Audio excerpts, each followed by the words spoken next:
Olá, vamos falar de investimentos. Então vamos trazer para vocês mais uma empresa que teve o seu balanço divulgado na semana passada, trazendo as informações do segundo trimestre do ano de 2023. Estamos falando aqui da Petrobras S.A. Petrobras S.A. que está sempre o balanço da Petrobras é muito aguardado pelo mercado, todo mundo fica ali na expectativa, o que vai acontecer com a Petrobras, o que está acontecendo com a Petrobras. E ainda mais agora, nesse ano aqui, que também na troca de governo, consequentemente, também temos a troca da diretoria, temos também a troca das políticas de funcionamento da empresa, tanto na questão da formação do preço de venda dos combustíveis, como também na questão dos dividendos, que também foram alterados, a política de dividendos da empresa. E a Petrobras foi uma indicação aqui de um dos nossos inscritos do Toro Trade, que bom ter você conosco. Muito obrigado pela sua participação, muito obrigado pela sugestão. E é um prazer poder lhe atender. Mas caso também vocês queiram outras empresas, é fácil, basta entrar aqui, ó. Canal Silas Degraf, e manda a sua sugestão, aproveita, faça a sua inscrição, dá o like e venha junto conosco, construir e repartir conhecimentos. E hoje nós não vamos aqui retratar toda a história da Petrobras, até porque nos vídeos anteriores nós já temos toda essa história contada. Caso você também queira saber toda a história da Petrobras, no final do vídeo nós vamos deixar ali o link com um dos vídeos contando a história da Petrobras. Hoje nós vamos nos concentrar mais na questão dos números da empresa e entender também o que vem acontecendo no balanço. Mas antes até da gente partir para o balanço, só fazer aqui alguns adendos a respeito da questão da política de preços da Petrobras, que como teve a troca de governo, troca a política de preços, troca a diretoria e troca também a política de dividendos. E a Petrobras, ela sempre trabalhou e sempre trabalha com duas variáveis, que é o preço do petróleo no mercado internacional e também nós temos a questão do dólar, e aí toda a política de preço ela era feita com base no mercado internacional. Então, de acordo com o petróleo, se o petróleo subia, a Petrobras reajustava o preço dos combustíveis. Se o dólar subia, também a Petrobras reajustava o preço dos combustíveis, mesmo tendo uma grande parte dos seus custos em reais, já que a exploração é feita no Brasil e todos os custos acabam sendo nacionais, Então, pelo menos grande parte dos custos da Petrobras eram nacionais. Então, nós tínhamos uma elevação do preço de venda em função da alta do petróleo, da alta do dólar, mas o custo permanecia fixo. Então, isso proporcionava para a Petrobras lucros gigantescos, como nós vimos agora nesses últimos anos, ou pelo menos nos últimos balanços trimestrais ali. E aí, o outro detalhe que foi alterado foi justamente essa política de preços para considerar mais a questão dos custos efetivos que a empresa tem na exploração do petróleo e no refino, enfim, toda a sua atividade. E o outro detalhe que foi alterado também foi a política de dividendos, que como nós vimos nos últimos exercícios, a Petrobras praticamente todo o lucro que ela tinha, ela distribuía todo esse lucro ali.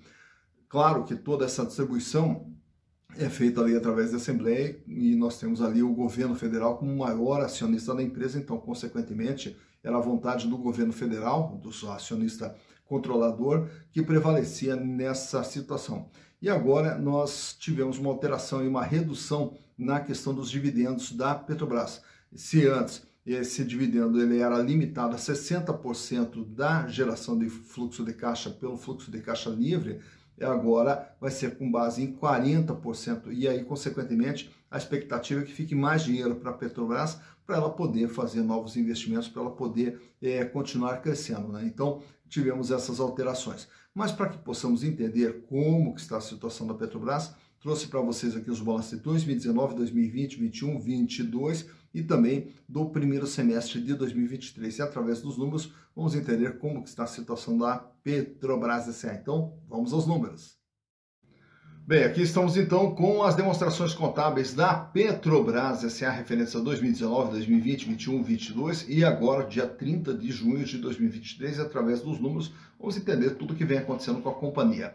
Lá no ano de 2019, a Petrobras era uma empresa de 926 bilhões de reais.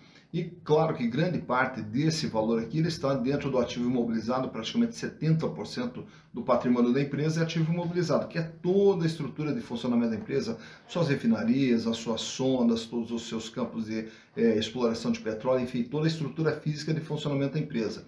E nessa parte de cima, no ativo circulante, nós temos o capital de giro, que são os recursos que a empresa utiliza para a sua atividade no dia a dia, para, consequentemente, gerar a receita e naturalmente, também gerar os seus resultados. E esse ativo circulante, ele totalizava lá em 2019 112 bilhões de reais. Em 2019, a Petrobras tinha 33 bilhões em caixa, dinheiro em caixa, banco aplicação, 15 bilhões em contas a receber e 33 bilhões em estoques. Ao chegar no ano de 2020, a Petrobras aumenta para 987 bilhões de reais, e aí nós temos o quê? Nós temos um aumento no capital de giro que foi para 142 bilhões. O volume de dinheiro em caixa salta de 33 para 64 bilhões. Também temos um aumento aqui no contas a receber que vai para 24 bilhões. E os estoques uma redução, fechando em 29 bilhões e meio. E aí, naturalmente, que aqui dentro do imobilizado intangível, praticamente ele vem uma estabilidade. 641 foi para 645, 78 reduziu um pouquinho para 77. Já para 2021, aí a Petrobras reduz um pouco seu tamanho, ela fecha em 972 bilhões de reais, e desse valor aqui, nós temos, mesmo com a queda do valor de ativo, nós temos um aumento aqui no capital de giro que pulou para 168 bilhões. 62 bilhões era a posição de caixa, 35 bilhões contas a receber, e os estoques totalizavam, em 2021, 40 bilhões de reais. Ao chegar 2022, a Petrobras praticamente mantém estável aqui o seu tamanho, 976 bilhões de reais, sendo que o volume de capital de giro apresenta uma pequena queda, fechando em 163 bilhões, reduz o volume de caixa para 56 bi, também uma redução do contas a receber para 26, e o estoque aqui aumenta um pouquinho, vai para 45 bilhões.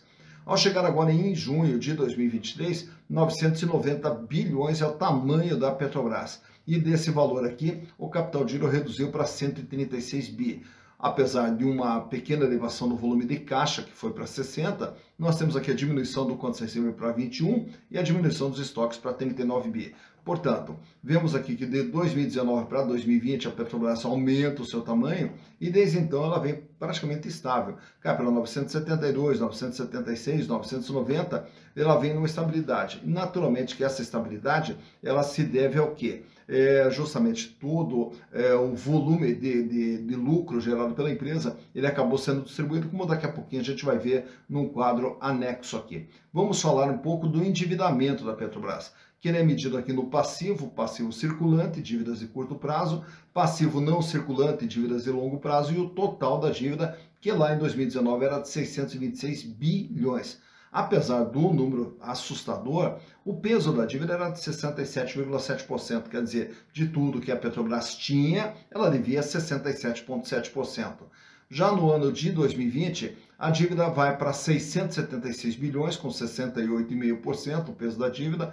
Essa dívida cai em 2021 para 583 bi, com 60%. Já no ano de 2022, a dívida volta lá para os 600 bilhões, fecha com 612, 62,7%, e agora praticamente estável com 62,4%, um total da dívida de 618 bilhões. Destacando naturalmente que a maior parte dessa dívida aqui, de longo prazo. Então, a dívida que era de 67 vai para 68, cai para 60 e aí se estabiliza em 62,7, 62,4%. Os resultados da Petrobras ao longo desse período, eles são vistos aqui na demonstração de resultados do exercício. Lá em 2019, 302 bilhões de reais é o faturamento da Petrobras. No ano de 2020, com a pandemia, esse faturamento ele caiu para 272 bi. Já em 2021, aí o faturamento vai para 452 bilhões, em 2022 para 641 bilhões de reais, e agora em 6 meses do ano acumula 252 bilhões, o que nos projeta um faturamento aí perto de 500 bilhões para 2023. Então esses aumentos de faturamento que ocorreram aqui, grande parte deles se deve justamente a dois fatores. A questão do preço do petróleo no mercado internacional, que chegou a bater acima de 130 dólares o barril, né, e hoje trabalha ali em torno de 80 dólares, e também em função do dólar, que o dólar chegou a bater 5,60. Então, com tudo isso, o preço dos combustíveis ele acabou seguindo a cotação do mercado internacional e foi repassado para o preço de venda. E aí, consequentemente, nós tivemos um faturamento extremamente elevado. E apesar, né, com todo esse faturamento aqui, o mais importante é sempre essa linha de baixo, o lucro líquido, que era de 40 bilhões, cai em 2020 para 6 bi, em 2021 107 bilhões o lucro da Petrobras, 189 bilhões o lucro da Petrobras em 2022 e agora esse ano vem trabalhando com lucro de 67 bilhões, o que também nos projeta um lucro aí de pelo menos uns 135, 140 bi para 2023, mesmo assim um lucro bastante elevado. Agora reparem nesse número aqui, ó, 13,6 é a margem, é quanto sobrava líquido e limpo de tudo que a Petrobras vendia. Em 2020, a margem cai apenas para 2,3, só que daí em 2021 vai para 23,7, 29,5 e permanece aqui em 26,6% a margem líquida da Petrobras nesse ano de 2023. Então, o que ocorre? Como a gente falou há pouco, a estrutura de custos ela é grande parte feita com base em reais, né, porque a produção é feita aqui no Brasil, e o preço de venda ele era feito em dólar. Então, com isso, o que acontecia? Nós tínhamos até uma elevação do preço de venda sem que houvesse uma elevação de custos, tanto que o custo era de 59, cai para 54, cai para 51, cai para 47, agora 48,2%. Então, vocês vejam que os custos eles caíram, né, nesses últimos 2 exercícios, mais nesse semestre aqui. E aí, com isso, tudo proporcionou para a empresa uma margem de lucro líquida extremamente elevada. Mas vamos ver de perto agora como que está a situação financeira da Petrobras através desses gráficos, mostrando a situação financeira, começando ali pela liquidez geral, onde nós temos ali a capacidade de pagamento das dívidas de curto, médio e longo prazo. E esse índice ele sai com 0,18 lá em 2019, vai para 0,21, 0,29, 0,27 e agora esse ano veio com 0,22. Para cada R$1 de dívida que vence no curto, médio e longo prazo, a empresa dispõe de apenas 22 centavos. Quer dizer, ela não tem recursos para pagar toda a sua dívida. Mas como a maior parte da dívida é de longo prazo, então nós vamos olhar a liquidez corrente. A liquidez corrente no gráfico ao lado, ele sai com 0,97, vai para 1,04, 1,25, cai para 1 e agora 0,90. Isso quer dizer o quê? Para cada R$1 de dívida que vence no dia a dia, a Petrobras só tem 90 centavos. Quer dizer, ela não tem todo o recurso para fazer frente aos seus pagamentos no curto prazo, trabalhando com caixa extremamente apertadinho. Já o endividamento nesse quadro aqui, nós vamos ver o tamanho e o comportamento da dívida ao longo desse período. A dívida que sai com 67,7 sobe para 68,5 e aí ela cai para 60%, sobe para 62,7 e agora fecha com 62,4%. De tudo que a Petrobras tem, ela deve 62,4%. Nesse outro quadro aqui nós temos o quê? A margem líquida, que é aquele número que eu estava mostrando há pouco para vocês na DRE. É quanto que sobra depois de pagar custo, despesa operacional, resultado financeiro, impostos. Sobrava lá em 2019 13,6%. Em 2020, essa margem despenca para apenas 2,30%. E ela dispara em 2021 para 23,7%, vai para 2022 com 29,5% e esse ano vem trabalhando com 26,6%. Então, de tudo aquilo que a Petrobras vende, sobra líquido e limpo para ela, 26,6%. Já a rentabilidade do ativo, que é o gráfico do meio, mede qual é o retorno que a empresa tem em relação ao que foi investido dentro da atividade. E ele sai com 4,4%, cai para 0,6%, sobe para 11%, e em 2022 fecha com 19,4%. De tudo que ela investiu, ela gerou um ganho de 19,4%. A rentabilidade do PL, que é o terceiro gráfico ali à direita, que é o ganho do acionista, né? Quem tinha as ações da Petrobras, quanto que ganhou em cada exercício. 13,7% em 2019, apenas 2% em 2020, os acionistas ganharam 27,5% em 2021 e aí um lucro maravilhoso, né? 51,9% em 2022.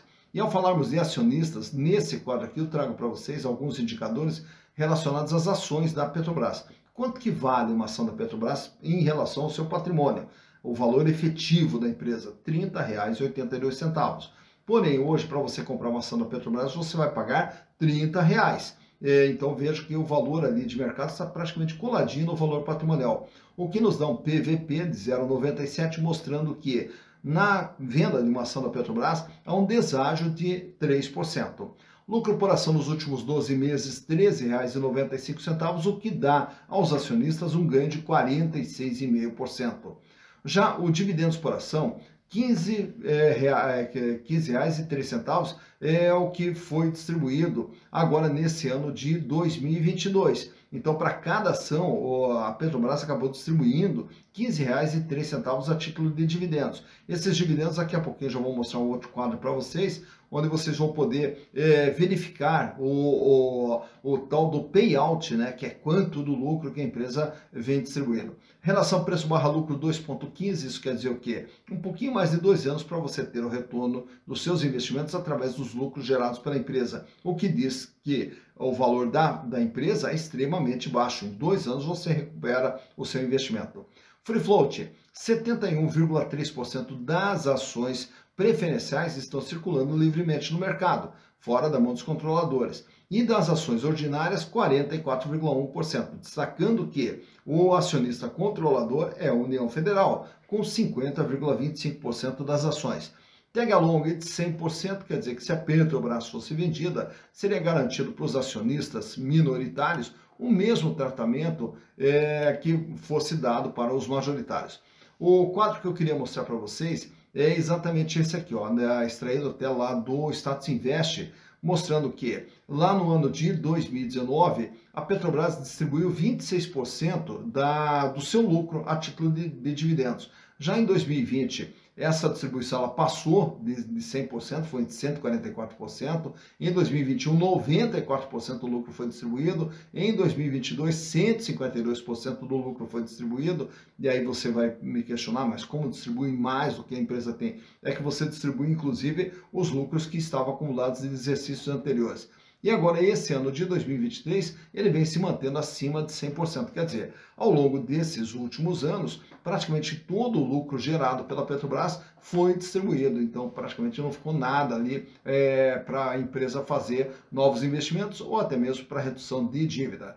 Mas vamos trazer aqui também para vocês esse quadro mostrando o comportamento do valor das ações da Petrobras nos últimos 5 anos. Lá em 2018, a ação era cotada na faixa de R$ 18,40. Durante o ano de 2018 e 2019, ela sobe e fica trabalhando ali na faixa de R$ 27, R$ 28 até 2020. Em 2020, quando estava na faixa de R$ 29, aí nós temos a pandemia, que é aquela queda bem ali no meio do gráfico ali, você vai ver que ela despenca e aí ela chega a cair ali para praticamente R$ 13.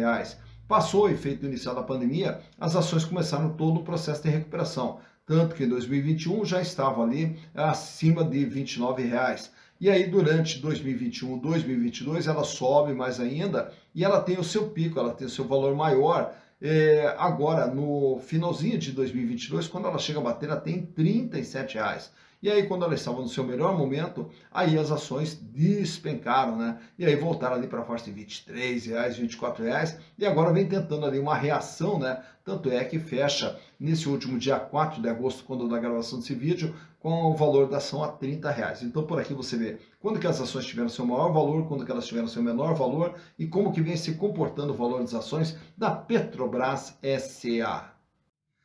Tá, então, mais uma empresa analisada, Petrobras S.A. Petrobras S.A., que é praticamente a maior empresa que nós temos na Bolsa hoje, pelo menos também com o maior número de acionistas, né, que investem dentro da Petrobras. E aí, então, está a situação, como que está a situação econômica e financeira da empresa. E aí, como a gente falou há pouco ali sobre a política de dividendos, que também foi alterada, né, em função de uma limitação do fluxo de caixa livre, mas caso também você queira entender como que funciona essa questão de fluxo de caixa livre, ou também queira entender como que funciona todo o processo de análise de balanço, nós temos os nossos cursos lá na plataforma Hotmart, inclusive aqui no vídeo, na descrição, tem o link de acesso aos cursos de análise de balanços e de valuation lá na plataforma Hotmart. E de uma forma muito rápida, didática e simples e com custo muito baixinho, você pode também aprender sobre valuation e sobre análise de balanço. Para quê? Para sempre na hora de fazer investimento, investir com conhecimento, com confiança, com consciência, né? Para quê? Para poder fazer bons investimentos, reduzindo o risco e ampliando as possibilidades de retorno. E aí, com isso, você poder construir o seu patrimônio para, num determinado momento da sua vida, você poder ter uma vida mais digna e uma vida cada vez melhor, que é o que nós desejamos para vocês. Dito isso, bons investimentos para vocês.